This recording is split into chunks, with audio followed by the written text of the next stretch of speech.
Queens! Welcome back to my mini vlog! Again and again!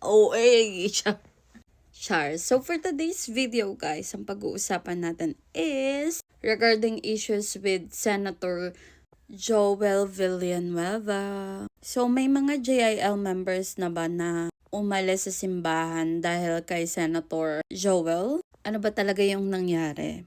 So, eto na siya. Kamakailan, si Joel Villanueva ay lumipat sa Senate Majority. Black dahil, ayon sa kanya, ginawa niya daw yon para makatulong daw siya na wakasan na ang political deadlock and mabalik na yung dating normal operation ng Senate. Pero syempre, sa decision ni Joel Villanueva, maraming umalma or maraming hindi sumang-ayon doon sa kanyang desisyon. So, kasi hindi naman lahat talaga ng decision natin sa buhay is lahat sasang-ayon, 'di ba?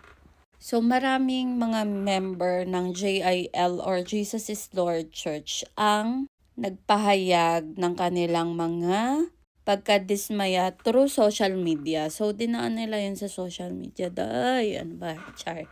May mga ilan pa na nagsalita nga na gusto na rin nilang umalis sa church na iyon. Meron naman din na nagpahayag din ng kanilang pagsuporta kay Senator Joel under their church, JIL Church.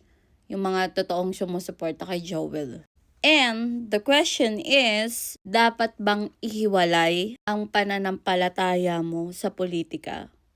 Or may karapatan ba ang miyembro na managot ang kanilang leader sa mga desisyon pampolitika? Ano yung opinion mo dito? Comment down below guys. Gagawin ko to ng part 2.